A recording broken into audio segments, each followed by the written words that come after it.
வட்டிக்கு விடுவது சிறந்த தொழிலா? அதை பற்றி இந்த பதிவில பார்ப்போம் வாருங்கள். ஏம்பா சிகாமணி, என்ன யோசனை? இல்லைங்க சார், 1 கோடி ரூபாய் எல்லாம் நம்மால் சம்பாதிக்க முடியுமா? ஏன் முடியாது சிகாமணி? உன்கிட்ட ₹1 கொடுத்து இத ₹2 ஆக்க சொன்னா என்ன பண்ணுவ? ஒரே ₹1 சார்? ஆமாம், அது எப்படி சார் ஆக்க முடியும்? சரி, ₹10 கொடுத்து அதை ₹20 ஆக்க சொன்னா? அதுவும் என்னால முடியாது சார். என்னப்பா சொல்ற? சரி, ₹100 கொடுத்து ₹200 ஆக்க சொன்னா? இது வேணா செய்யலாம் சார். ₹100 பூ வாங்கி கட்டி வித்த ₹200 விக்கலாம்.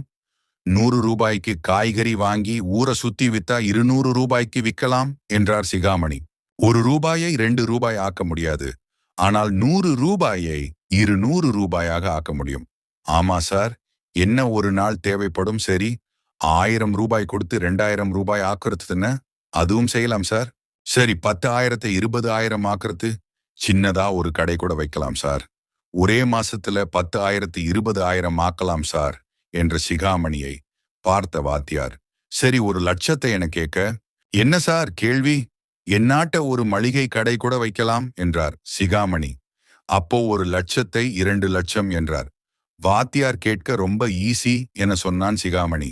சரி, அதுவே 10,00,000 இருந்தேன வாத்தியார் கேட்க, ரொம்ப ஈஸி சார். விலை கம்மியா வர சரக்கை வாங்கி விலை ஏற்றப்ப மார்க்கெட்ல வித்த போதும் சார். ஒரு 4-5 ரொட்டேஷன்ல அது 2 மடங்கு ஆயிடும் சார். அதுவே 1 கோடியாக இருந்த? சிகாமணி வாத்தியாரே பார்த்து என்ன சொல்றது புரியல. ஆனா 1 கோடி 2 கோடி ஆக்குவது ரொம்ப ஈஸி என அவன் மனசு சொன்னது. ஆனா இந்த வட்டிக்கு விடுவதில்லை மட்டும்தான். ஒருத்தனுக்கு வெறும் ₹100 கூட தேவைப்படும். அதை வச்சு அன்னைக்கு போலப்பை ஒட்டிடுவான். நீ சொன்னது போலவே ₹100 உதிரி பூ வாங்கி அதை கட்டி ₹200 விற்று உங்கிட்ட வாங்கின ₹100 வட்டியும் கொடுத்து விட்டு மீதியை அவன் வீட்டுக்கு கொண்டு போவான் என வாத்தியார் சொல்ல எனக்கு நன்றாக புரிந்தது சார். வாத்தியார் சொல்வது போல வட்டிக்கு விடுற தொழிலில் ₹100 கடன் கேட்கவும் ஆள் இருக்கு, ₹1000 கடன் கேட்கவும் ஆள் இருக்கு, ₹1,00,000 கடன் கேட்கவும் ஆள் இருக்கு என மனதில் நினைத்தான் சிகாமணி. யோசனை கேட்க ₹1,00,000 கூட ஆள் இருக்கும் சார், ₹1,00,000 கூட கடன் கேட்க ஆள் இருக்கும்பா. ஆனா ஒரு பழமொழி இருக்கு தெரியுமா என வாத்தியார் சிகாமணி பார்க்க அவனும் வாத்தியாரை பார்த்தான். ஒரே கூடையில் எல்லாம் முட்டையும் வைக்கக்கூடாது என சொல்லுவாங்களே, கேள்விப்பட்டிருக்கிறாய் என சார் கேட்டார். கேள்விப்பட்டிருக்கிறேன் சார். ஒரே கூடையில எல்லா முட்டையும் வச்சா எதுனா காரணத்தால் கூடைக்கு எதுனா, ஆனால் அதில் உள்ள எல்லா முட்டையும் உடைந்து விடும். அதுவே 2-3 கூடையில வச்சா ஒரு கூடை போனாலும் மீதி இருக்கிற 2 கூடையில உள்ள முட்டையை நாம் பயன்படுத்திக்கலாம். அதே போலத்தான் வட்டிக்கு விடுவது.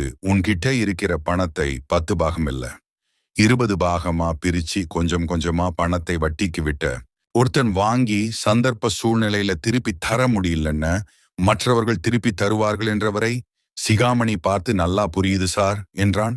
சிகாமணி அந்த கடைசி வீட்டுல ஒரு அம்மா இருக்கே, கோட்டகையில அவங்க பேரு என்ன என வாத்தியார் கேட்க, சித்தம்மாவா சார்? ஆனா அவங்க கிட்ட எவ்வளவு பணம் இருக்கேன்னு தெரியுமா? தெரியாது என்பது போல் சிகாமணி விழித்தான். குறைந்தது 20 லட்சத்திலிருந்து 50 லட்சம் ரூபாய் வரைக்கும் இருக்கும் என வாத்தியார் சொல்ல, சார், அவ்வளவு பணம் அவங்க கிட்ட இருக்க வாய்ப்பு இல்ல சார் என்றான் சிகாமணி. சரி, அவங்க வட்டிக்கு விடுறது உனக்கு தெரியுமா என வாத்தியார் கேட்க, நல்லா தெரியும் சார். நானே நிலம் வாங்க காசு பத்தையிலின்னு அவன் கிட்ட சொன்னேன். அங்க என் மருமகன் கிட்டே இருக்கு. உனக்கு வேணும்னா நான் வாங்கி தரட்டுமான்னு கேட்டாங்க. சரி, ₹1,00,000 வாங்கி கொடுங்கன்னு சொன்னேன். அவங்களும் 1,00,000 வாங்கி கொடுத்துட்டு மாசம் 2,000 வட்டி கொடுத்துடணும்னு சொன்னாங்க. நானும் மாசம் வட்டியை கொடுத்துட்டு 3 மாசத்துல பணத்தை திருப்பி கொடுத்துட்டேன். அவங்க என் மருமகன் கிட்டே இருந்து தானே வாங்கி கொடுத்தேன்னு சொன்னாங்க. ஆமா சார், வட்டிக்கு விடுறவாங்க பல பேர் இது போலதான் சொல்லுவாங்க. ஏன்னா நம்ம பணத்தை வாங்கிட்டு அவங்க ஏமாத்திட்ட அதுவே வேற ஒருத்தங்கிட்ட வாங்கி பணம் தரேன்னு சொன்னா சரியா கொடுத்துடுவாங்க. மாசம் அவன் வட்டி கேட்கிறான்னு உன் கிட்ட வந்து நின்னா நீ என்ன பண்ணுவே? நம்மால் இவங்களுக்கு எதுக்கு சிரமம் என வட்டியை சரியாக கொடுத்து விடுவோம். இது ஒரு டெக்னிக். அந்தம்மா நம்ம ராமசாமி வீடு கட்டுவதற்கு 3 லட்சம் கொடுத்திருக்கு. குமாரசாமி மகன் கல்யாணத்துக்கு 2 லட்சம் கொடுத்திருக்கு. கணேசன் ஜேசிபி வாங்க 3 லட்சம் கொடுத்திருக்கு. உமா மாடு வாங்க 50,000 கொடுத்திருக்கு. இப்படி எனக்கு தெரிஞ்சதே 20 லட்சம் கொடுத்திருக்கும். எனக்கு தெரியாம இன்னும் எவ்வளவு பேருக்கு கடன் கொடுத்திருக்கும். ஆனா யாருக்கு பணம் கொடுத்தாலும் என் மருமகன் கிட்ட, என் சம்பந்தி கிட்ட இருந்து வாங்கி கொடுத்தேன் என சொல்லிக் கொடுக்கும் என்றார் வாத்தியார். வாத்தியாருக்கு இவ்ளோ விஷயம் தெரிஞ்சிருக்கேன்னு ஆச்சரியத்துடன் பார்த்தான். சிகாமணி, என்ன சிகாமணி அப்படி பார்க்கிற என்றார் வாத்தியார்.